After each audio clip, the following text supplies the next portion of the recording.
Bit of an animal. Monday, the 12th of January, 2026. Lots to get into. Fresh panel. Welcome back, Thembinkosi, as you take a slick of water. Welcome back, Jean. How's it? And a fresh welcome to Paul, who's subbing in for Lisa B. Finally got a Stormer supporter. So many, 50,000 people fill the stadium, but it was so difficult to get one of them to appear on the podcast. Welcome, Hey Paul. guys, yeah, I hope finally we have representation. Yeah. Elizabeth had to step away for work reasons quite a few weeks ago. So shout out to her and shout out to Sibusiso, who will be back next week, the other Lions supporter. And speaking of Lions, we're going to get stuck into it. We're going to start with the Lions victory. The Lions, the only South African team who actually won this week, as they defeated Lyon at Ellis Park. Thembinkosi, this victory was on the back of an excellent performance from Batho Hlakani, who was initially scheduled to play off the bench. Man of the match performance for him, many a carry, many a distance. You must be super stoked at getting a Sharks player. I'm happy. Like finally it's in reverse. We're getting players from the other unions instead of you guys taking from us. It's good. But I'm sure the Sharks are just telling him like, you know what, go practice there. When you are done and fit and ready, we'll take you back. So pretty much that's gonna go.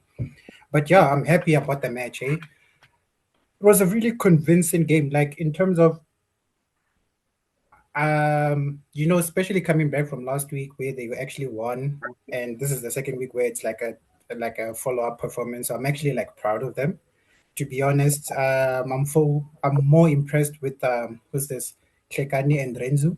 It seems like having them at as like our both flanks, they are really active, so they actually cover up. You know, when the Lions normally take the ball, running with the ball, and they normally get trapped.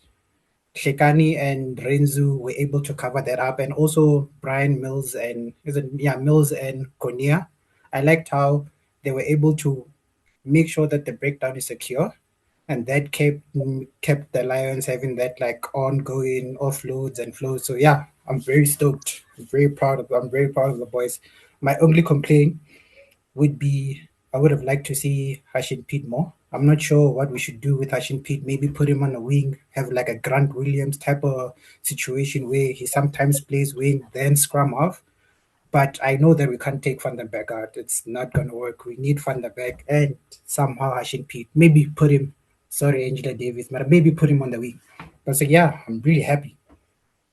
Yeah, so this is the first victory for the Lions in the Challenge Cup. They lost their first two games. They play away to Perpignan next week, but it's a solid performance. Had most of their players. Jean, at least one team won in Gauteng this weekend. Your thoughts?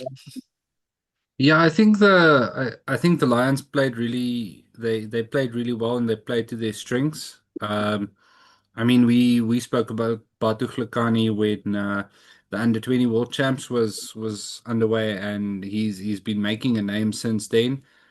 Devastating ball carrier, also good on defense. He's a good tackler. One thing I like about him on defense is he's got this ability to get really low and really soak up. So when you're tackling when you're tackling a big runner, a big strong runner, he's got that ability to really set low, take the impact, and sort of kill that person's momentum. But yeah, I think the Lions are starting to figure out what some of the other teams have figured out, that your bench really does play a role.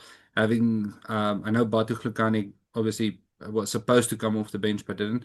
But yeah, guys like Hashim Peed and those guys coming off the bench, bringing in your youngsters towards the end of the game, that can be really devastating for opposition who are starting to feel the altitude. And I think it's something maybe us over in Pretoria need to start taking a look at, is maybe using similar tactics. Yeah, Lyon rotated quite heavily, but still a good performance from the Lions. The guy that Batho Hlakani actually replaced in the starting lineup, Siba Koma, is a pretty good player himself. Quite a large and mobile blindside flank. Can play lock at a pinch if need be. The other team in the Challenge Cup representing South Africa were the Cheetahs, and they were supposed to play at Amsterdam. The game was sold out, 5,000 tickets, but unfortunately, because of the weather, the game had to be cancelled, and the rules are pretty clear that the home team has to ensure that the game actually can go forward. They did try and play it at a different venue behind closed doors, but the referee and the officials did not clear the pitch. The Cheetahs are playing again this weekend, and this game probably will go ahead against Racing 92 in France. Racing likely to field a sort of a rotated squad. Now we move on to the Champions Cup, where the Stormers, playing their 12th game of the season, unfortunately came undone with a much changed team. They did have a few first choice players in there at Damian Willemse at 12, Ben Jason Dixon starting at blindside flank. Paul, your thoughts on your first loss of the season, but still a relatively promising performance considering how many debutants you had. Yeah, I knew the first loss would be coming at some point, so rather now than later in the competition. But I just feel that the guys that they fielded, they could have done better. I just feel like Dobson in his post-match said he expected more. So I just feel like if they stuck to the core Stormers principles, we could have at least held them. The breakdown issue was a big issue for us. I don't know. It will be interesting to watch previous games if other teams challenged us as much at the breakdown as this game. But yeah, I was really disappointed with that. And also the kicking off 9. It wasn't working, so I don't know why we didn't revert to kicking off 10 and kicking more for field territory rather than contestables, because we were losing all the 50-50s. So yeah. It's interesting, Devanagha, much of a veteran, also coached quite a bit in the Currie Cup this past Currie Cup season. He struggled a little under the conditions. Our colleague Hugh Griffin was there at the stadium, and he said the conditions were quite cold as well. Dobson sort of primed the performance at the end of the press conference concluding the Bulls' victory at Cape Town Stadium, saying that rotation would be needed considering all the attrition of playing the Bulls and what our colleague Sibusiso described as a test match atmosphere, conditions and that. So they were going to rotate at some point. It was just I wouldn't Yeah, say it was that bad necessarily, but the game got away from them. And the other thing is that Harlequins were really bad throughout the season. They played 9 games in the yeah. league. They lost 7, and the only 2 teams they beat were Newcastle Red Bull and Gloucestershire, who were below them in the league table. But then somehow, like, all the conditions sort of came together that Harlequins got some of their key players back from injury, and yeah, they put in quite a strong performance at the Stoop. They started really well. Your thoughts? But I also feel like the combination of players we left out, we could have, tinkered with a bit. I feel like Porthen could have played the Bulls game, and Ali Famar could have gone to the Harlequins game. It would have given us more structure, I feel. So just, small things like that, I feel like we could have gotten better. And the fact that Hudsenberg and Willemse played in the midfield, they haven't played there much, and especially together. So I just feel like we could have played a stronger center with either Willemse or Hudsenberg. But yeah, yeah. I think Dobson alluded to the fact that they didn't want to rush Porthen back from that injury, but yeah, I would have liked to have seen Porthen earlier in the season. And then obviously it's a real loss to see Ali Famar get injured so soon against the Bulls. And then obviously Dobson talking about the fact that the pitch had a lot to do with that. Thembinkosi, the Stormers lose. Your thoughts?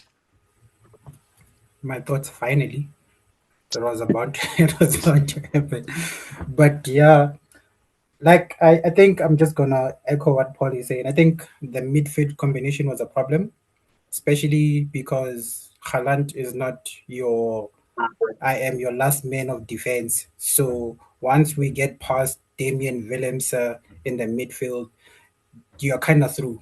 And there was a time where Damian Willemse was off, and I think it was who's this Clayton was Clinton on. Swart, yeah.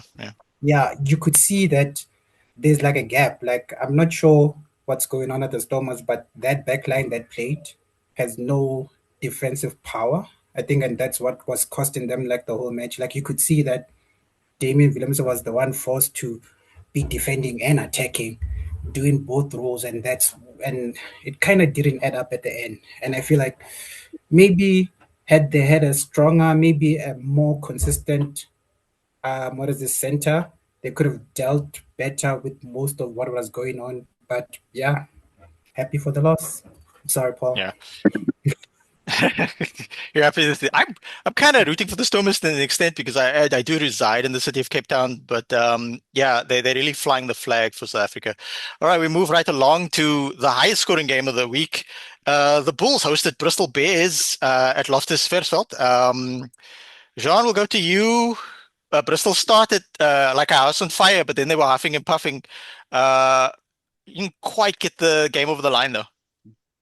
Yeah, I think everyone's upset because the Bulls conceded close to 61 points at home, and then people forget that they also scored 50 points, just 1 point away from 50.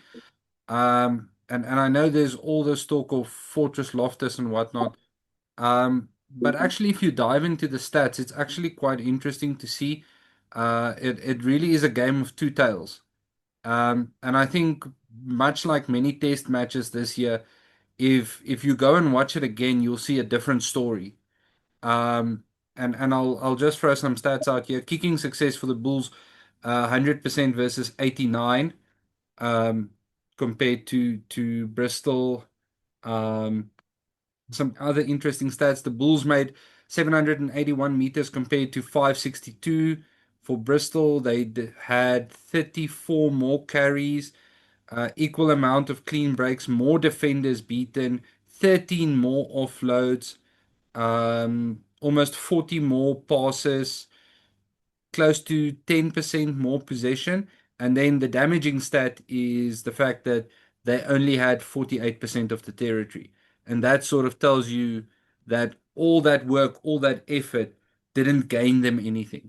And I think, much like the commentator said in the Stormers versus Harlequins game, Harlequins were lucky in that they clicked in that match. It all came together for Harlequins in that match. And I think it's going to be the same with the Bulls. Um, I think it's going to be really interesting once we're past the break, once we're past the Six Nations break. It's going to be really interesting because Ackerman will then have had the full rotation of Springbok coaches who'd have come in, looked at his system, offered him tweaks, and he will then have had a good 2 3 weeks of solid time with the players to embed the systems because the the Bulls were attacking like they were attacking 7 tries. The Bulls are not exactly known for 7 tries unless the opposite team is fielding a C team. There's wheels on that Bulls team, and there were moments where I was thinking like, wow, is Ackerman looking at the Stormers game plan and sort of stealing from them? I think things that let us down, the nines weren't fast enough. I don't blame this loss at all on Leroux, even though he did lose his head and made a silly error there. Um, but him and Pollard, I feel they actually unlocked that Bulls backline and they got them moving and the ball shipped out wide quite effectively. So the basics are there, the attack is there. But those first 10 minutes, letting 3 tries just slip in, they really need a defensive plan. And this is something we've been saying from the Bulls since Jake White's days, is that there is no defensive plan. The defensive plan for the Bulls is we'll tackle until they get tired. The problem is you're the one who gets tired first. And I think that is Ackerman's biggest headache right now is the fact that they don't have a defensive plan. And even when it comes to turnovers, this was a poor game for the Bulls who used to have who's Vlakvark um van der Merwe. He usually gets 2 3 turnovers a game. I think he only got one. So yeah, Bristol, I think Bristol knew the wheels were gonna come off last 15 minutes in each half, and they said, listen, when we take to the field, it's 120% until we die, and then we're just holding on. So I think that was all in all their game plan, and it paid off for them.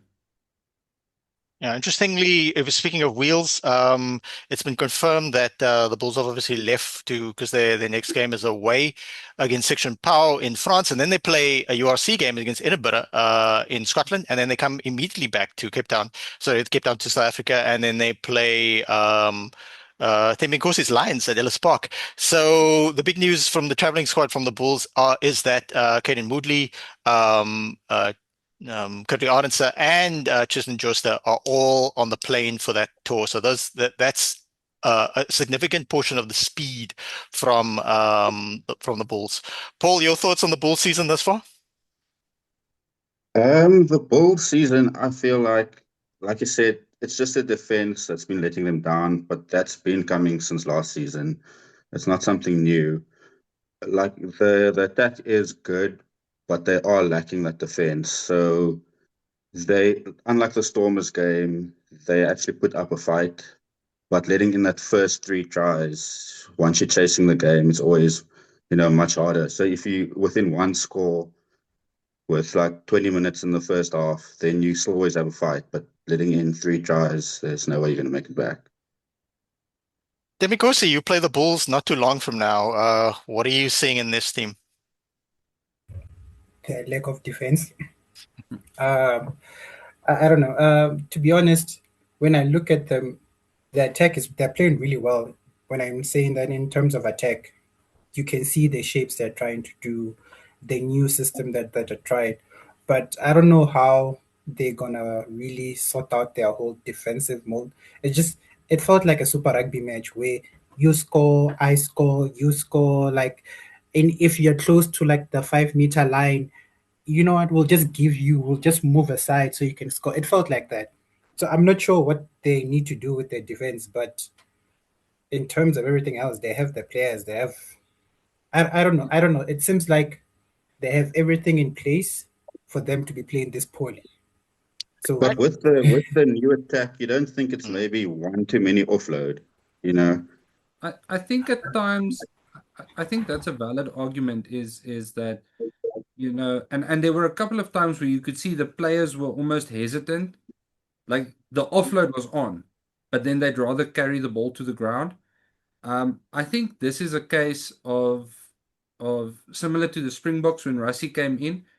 The guys are scared to commit because they're thinking I'll be intercepted.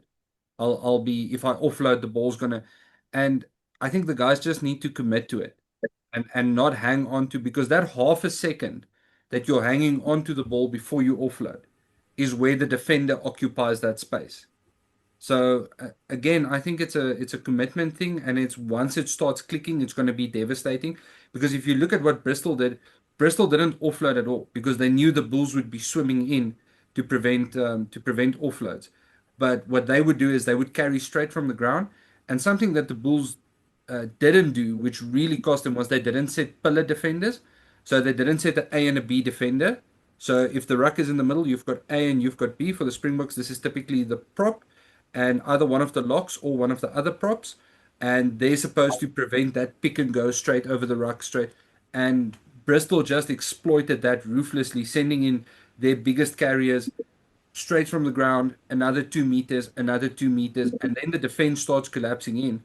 And now you've got backs defending forwards because it's just one forward going the whole time, and the other eight are just stacking behind, waiting their turn. So you've got two defenders on the ground, and you're losing two defenders, but they're only losing one attacker. So I think the ruck defense definitely. But yeah, as far as the offloads goes, they're not typical. It's not a Bulls thing. It's a Cape Town thing. It's a Joburg thing. Lions. Maybe even a Sharks thing. But I think the Bulls just need to commit to it, and then we'll start seeing it. There were times where they force it when it wasn't on, but then again, it's that hesitancy gets into your head. Last time I didn't do it, we lost the ball. Should I? Shouldn't I? I'll Hail Mary it, and by then it's too late.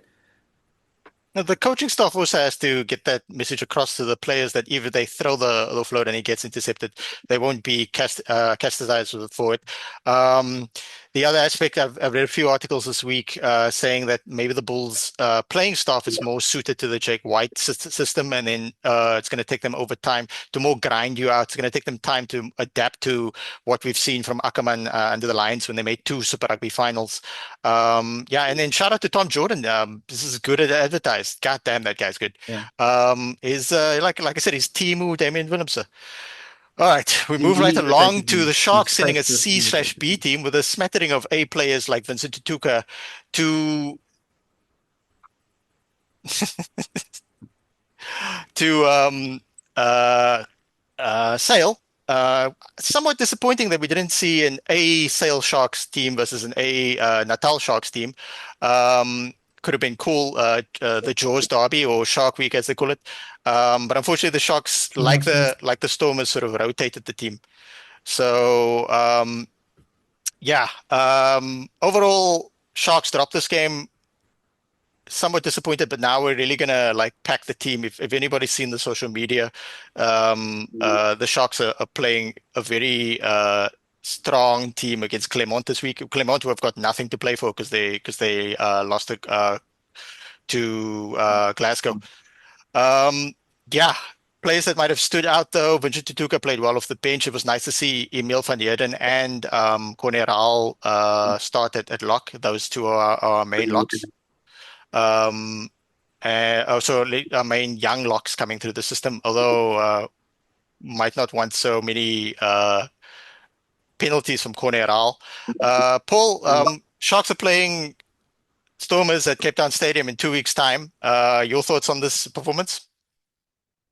Well, I actually didn't catch the Sharks game, to be honest, but yeah, the Sharks, they're always a difficult team and a threat. So, especially with all the main guys back for the Stormers game, it's going to be a tight game. And, just like the Harlequins game, it's going to be a much different game from the Stormers as well. So, I think it's going to be a lot tighter, much like the Bull Stormers, but not as tight. But yeah, it's going to be a close one. Paul, your thoughts on Dobson speaking about the pitch, especially after the Monster Truck event at Cape Town Stadium recently. You've had a chance, obviously, to attend Cape Town Stadium games more often. Um, does the pitch look less spongy, less sort of absorbent to you when you physically see it in person? Well, like overhead pictures I've seen of the pitch, like the captain's run and everything, you can see the divots, you can see where they laid the new turf and things. So it's definitely, it wasn't up to scratch at all.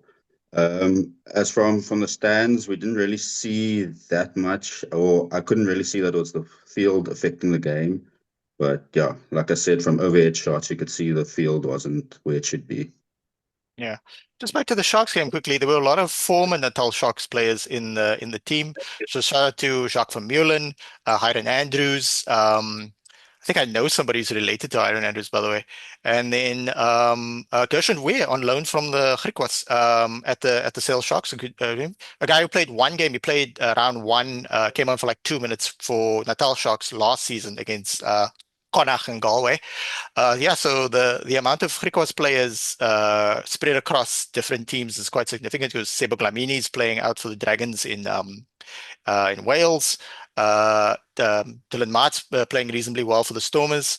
Gershon Weir's at Sale, and yeah, maybe guys like Caleb Abrams and Connor Mahoney might get opportunities later on. Connor Mahoney, by the way, who's got a connection to the Hopefield Rugby Club. So shout out to the Hopefield Rugby Club. I know a few people there. Shout out to Tazwell. Yeah, Tazwell. So yeah, everybody on the West Coast, the Portland top 12 tournament. All right, guys, we move on to previewing this coming week's fixtures. If I can get the thing up. We're starting on Friday night at 10 p.m. Section Parois versus Bulls in France. The Bulls already on the plane. Let's not say predictions, Jean. Your early thoughts on the game. It is Monday. I I think I think this one might be one where the Bulls grind out a win. Um, it won't be pretty though. Like I'll be honest, I'm not expecting it to be pretty. It might be another free-flowing affair. but I do think it's the Bulls are we're gonna start seeing the upward trajectory, but very little bit. Like it's not gonna go. It's gonna be very slow in the beginning. Don't expect a Boeing, expect a Cessna. So we're just gonna get off the ground. We'll get a win. I think if we can follow up that win with a decent performance against our red neighbors in Joburg, then yeah, and not the red neighbors against Edinburgh. Although touring is not a Bull's strength, then it would be good. But if at least before the Six Nations break we can get 2 wins out of the next 3 matches, I think then we'll start seeing the confidence and the belief come from the player side. Um, yeah, I don't expect I don't expect much from Section Palawas. They haven't really featured in the Heineken or the Champions Cup all that much. And there's not really they don't have any impressive performances to list. That said, um, this early with no teams being listed, it's difficult to put it in. But I've got a feeling the Bulls will grind it out. I'd say by anywhere between 3 and 7 points for the Yeah. Bulls. Of the three exciting backline players that we mentioned earlier that are back in the team from injury, would you inject? Which ones would you draft back into the team? Curtly Arendse definitely on wing. If Pollard wants to pull those kicks close into the goal line, you need Curtly Arendse. He's deadly under the cross kick. And definitely Kane and Moody. One thing where the Bulls really suffered against the Bears was for all the speed that he brings, Seb de Klerk just doesn't have the height to be competing. Where Kane and Moody can really go up because he's a tall guy. He can when he's jumping, it's very difficult to compete against him for the high ball. So Kane and Moody and Kirtley Arendse definitely they will be game changers for the high ball, and then start chasing the nines around so that they get to the rucks just half a second faster and ship the ball half a second faster because that's where it's killing us. Okay. Next game is Sharks in Durban versus Claremont. As we've seen on the social media from the Sharks, everybody's who's gotten a break last week is back, including Siya Kolisi, Oxen Che. We'll probably see Grant Williams starting. Apelele Fassi, there's some videos of him taking kicks and stuff like that. So, yeah, I expect a victory, and then we'll see where it goes from there. If we sneak into the fourth place in our group, we'll probably lose in a away quarterfinal or last 16, but at least it will be experience for the team. So we'll see how things pan out for them. So that game starts at 3 p.m. in Durban, but at least the crowd will get a exciting game. The next game on the list for the Champions Cup, that is at Cape Town Stadium, same day, Saturday, but at the 5:15 p.m. kickoff. Paul, will you be there? And what are you expecting from the game against Leicester Tigers? Yeah. Yeah, we'll be there. I'm expecting a much tougher game actually than what we had against Harlequins, not in terms of the amount of tries or defensive lapses, but just the grunt that they'll bring. So it'll be a tougher game, but we'll have all our first team choices back, so that will even out. I think it'll be won and lost in the air, depending on the kicks, if we're going for contestables or territory. Yeah, so I think that is where it's going to be won and lost. Interesting. All right, now we move on to the Challenge Cup. On Saturday at 7:30 p.m. in the evening, Perpignan versus Lions. So Thembinkosi, the Lions lost to 1-1. Do you think they should go for it with the first team and try and sneak into the playoffs and send a solid team to France? Why not? I think at this point they should just go for it. Um, I don't think that they at this point can be picky about what tournament that they can most likely win. I think it's more of do your best in all of them and hope for the best instead of saying that it would be, it sounds ridiculous, but it would be really ridiculous for the Lions to say, no, let's not send our A team to Perpignan because we want to focus more on the URC. I rather have them go for both and see what happens than for them to focus all their eggs in one basket. But depending, most likely, I'm hoping for a win, but deep down tells me that that's not likely, given how the Lions generally are on tour. So I'm not expecting a win. I'm waiting for it. Yeah. No, Go I ahead, just John. I actually have a question for Thembinkosi and for anyone who I'm wondering if the Lions aren't more likely to win the Challenge Cup than they are the URC. I Yeah, that's think more. That's likely. But yeah, they only have so many players, I guess. So it's up to them to decide which where they want to put the eggs in which basket. my problem with that is that it comes down to whoever is going to be fifth on the Champions Cup. Mm, Can the Lions beat, like, I'm not sure who's in the fifth row for all the groups, but can the Lions mm. beat like a Bath in a final or in a semi-final? I don't think so. I think they can try, but once those Champions Cup teams come down to the Challengers Cup, I can see them winning a few, but not all of them.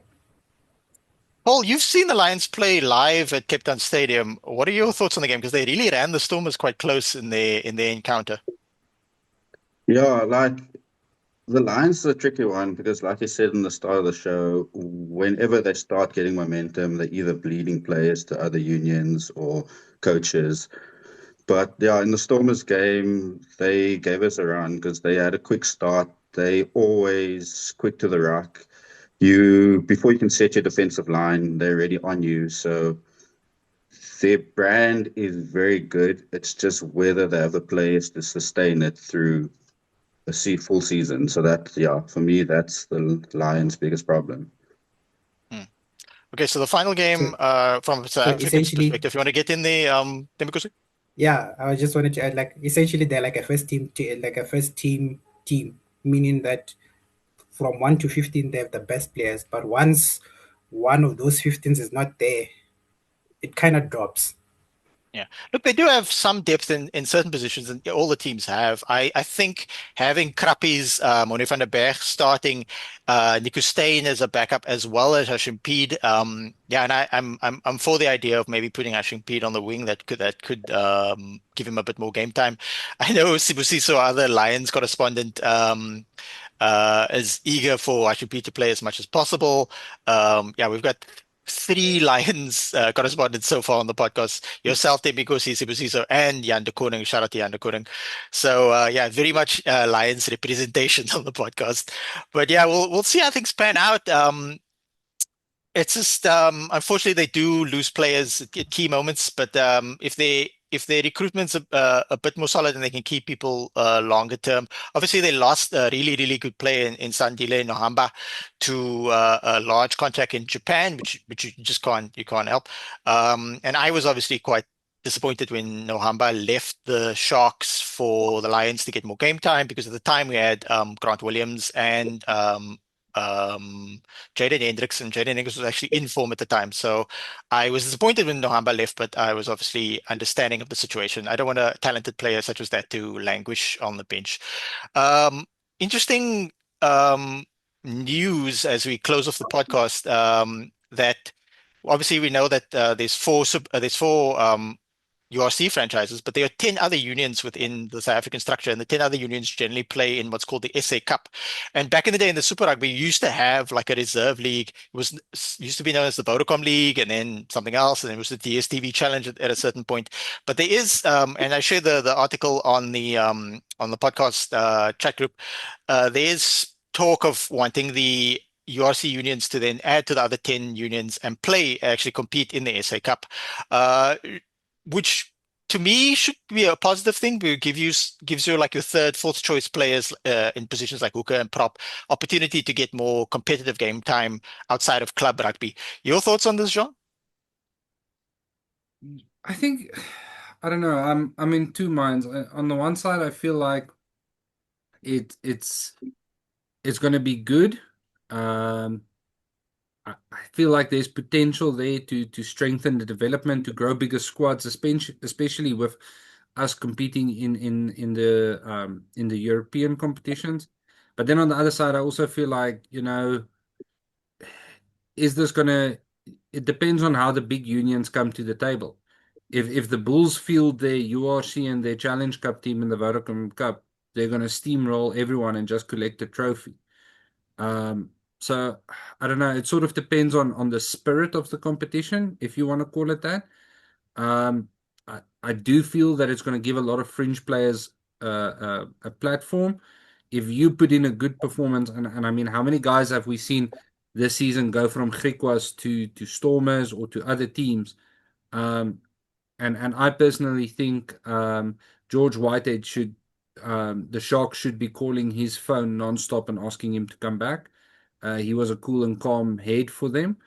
Um, so I think that there's good good can come of it if we run it right. And if the spirit of the competition is to say, listen, this is not about showing us how strong you are, this is about showing us the talent you have, then I think it would be a big net positive overall. And I Yeah, think I an idea, because I know we spoke about it and we said we had a chat on the group about relegation and things like that. But another thought popped up is, why don't we sort of why isn't there a thing to say that the clubs featuring in the Vodacom Cup and the Curry Cup, those guys get divided in and they feed to the big four unions for the URC and for the in sort of a, how can you say, like a draft. So the top team gets to pick which union they want to feed their talent to, or something like that. I just think that there needs to be some sort of reward also for the smaller unions in this. yeah, they have to formalize it because for years, the Stormers would get players or would get first refusal of players from Boland, from Western Province, and to a less district Eagles in George. Although they seem to be building somewhat of a formidable team under Heineke Meyer now, they recently persuaded Fred Selinger to come out of retirement. He's quite a good fly off. Not the biggest guy, but quite skillful. So yeah, we'll see how this pans out in the long term. URC teams obviously can't field a URC and maybe even a second URC team during the tournament because in the SA Cup, because they're still playing URC. But yeah, we used to have guys in the Vodacom Cup stay sharp during Super Rugby time so that they wouldn't come in so much from the cold. Another aspect that of news that came through this week was that Griquas were loaning Dylan Mart to the Stormers, and there's some talk there about back and forth between the Griquas coach and Dobson in the media about sort of like when Dylan Mart's scheduled to come back and if the Stormers made any offer yet to keep him. But Griquas did sign much heralded Damian Markus, inside center and outside center, who spent last season in Japan, played 5 games, but then got injured, and then had a relatively good Currie Cup for Western Province when they played a very youthful team. So I think it's a positive for such a young player to get some game time. Paul, you support Stormers Western Province. What are your thoughts on Damian Markus signing for Griquas, and will he just develop there and come back in a few years' time? Yeah, no, yeah, that is a good talent. And like you with Hashim Peed, you also said, these young guys need game time. So I feel it is mutually beneficial, especially if we have plans on bringing him back. So yeah, it's always a good thing. But one thing I just wanted to say with letting the bigger unions compete with the smaller ones, if they have like some type of quota system where it's mostly under 21s and you can only let your senior players coming back from injury take part, but senior Springboks and things aren't allowed to take part, then I think it can work. But like you said, it's all the technicalities that they need to work out. Yeah. So it's not sort of an uncompetitive landscape. And also, the unions are going to have to be careful not to fall into a situation that we saw somewhat in the Currie Cup where like young front rowers were exposed to like grizzled veterans from the Pumas and they got really like eaten alive at the scrum. Thembinkosi, your thoughts on all these discussion points? Yeah, I actually wanted to ask a question to everyone. Like, I'm more curious to see because the beginning of the SA Cup kind of overlaps with the end of year of the of the Challengers Cup, URC, and all of those games. So my question is, how are they going to schedule the games? Because it's going to be interesting that the Bulls need to play a URC team at Loftus, and now they're also playing in the SA Cup. Are they going to use a different stadium? Are they going to make sure that all the calendars don't clash? I feel like there's a lot of question marks from me than answers now that I think about it. But in terms of how I feel about them playing there, I think it will increase the competition's stature because all the big four fans can now actually focus on the SA Cup because not a lot of really people actually take the SA Cup into consideration. So it's going to be interesting to see how they actually balance the whole schedule out. But yeah, I think it will increase the value of the SA Cup. And like you guys have been mentioning, the more players get game time, the better they're gonna be. And I think it will also help the smaller nations, I mean the smaller unions, because now they go from having just 9 games to having like what now it's gonna be plus minus 14 or 13 games. So they have more game time than like the Bulls and all the other ones have already been having a lot of game time. But it gets them to have like a more challenging competition than Yeah, but that's for also just more home games and revenue, you know. yeah. And sponsors, they can I feel like they need to South Africa needs to polish the Kerry Cup and the SA Cup. They need to make more people invested in that because I feel like if we can get that as like a commercial product, imagine we have like the URC as a commercial product bringing in money, we have the Kerry Cup bringing in money, and the SA Cup bringing in money. It's like 3 tournaments. I So think the if it's well done, yes. yeah.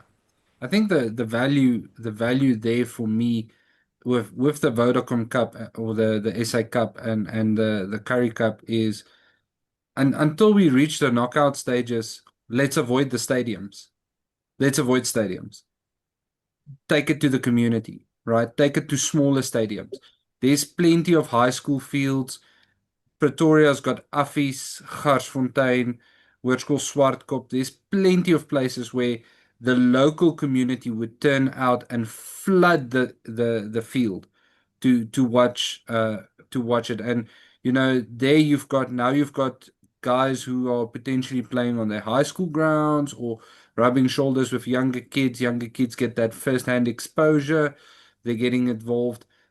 I think if again and this is if the spirit of the competition is right and we base it around community rugby, not franchise rugby, not filling up stadiums, because you're never going to fill Loftus with 50,000 seats for a Curry Cup game. Not with SuperSport out there and all the ways to watch it. If you take it to the community and you play the games there, I think then you'll get the buy-in that you're looking for. You'll get the community involved, and it becomes a different kind of product. It becomes you're selling an emotion, a feeling, a vibe. You're not selling watch rugby because watch rugby. Well, I can watch rugby the whole year round. When we're on a break, Super Rugby is on. When Super Rugby is on a break, we're on. There's always rugby in Europe. Understand? So I wouldn't say the way to approach this is to say watch more rugby. I would say come out and be part of the community, the rugby community in your area. You don't need to drive to Loftus. You don't need to worry about anything. Go to a high school. You get to watch the Stormers best under 21 players run out against the Griquas best under 21 players. And then you get that vibe and you get that going. I think that would be a very good way to approach it and market it to the community to step away from the stadiums because otherwise we're just looking at empty stadiums again. Yeah, absolutely. The Currie Cup did do a little of that this past season, but they could do a lot more. In Cape Town, there's City Park in Athlone. There is NNK Stadium in Paarl North. There is they could play a game in Belha. They definitely sell it out. If they play Currie Cup games, if they played SA Cup games as well within the community, I'd I'd absolutely be okay with it. Why that over maybe even using the game as a sort of a curtain raiser to a URC game. Mm. All right, guys, we've run out of time. That is the show for this evening. Thembinkosi got one more thing to say. He just raised his Yeah, hand. I just Yeah, yeah, yeah. I was thinking, wouldn't it make much more sense if we take the games to like where like your universities because they should have the Mm. infrastructure for recording because they're Yeah. already playing in like a varsity cup. I think it would Yeah. make much more sense for like the Lions Mm. to use Wits or UJ as like their home Mm. ground, depending on uh, whichever one they feel like is better. I think that Mm. would be much more like make it like John is right, like make it more tribal or territorial. I think Mm. that will get more people involved. Yeah, because I mean the Sharks took the two games, home games, instead of putting it at Kings Park. The one was within the city of Durban municipality, but the sort of more northern side, and then the other one was in Pietermaritzburg.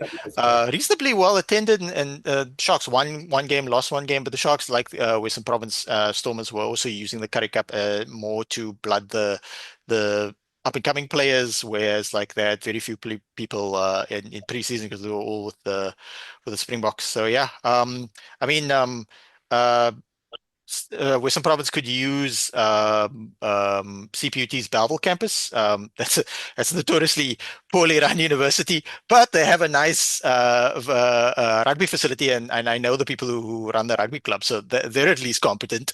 But Yeah.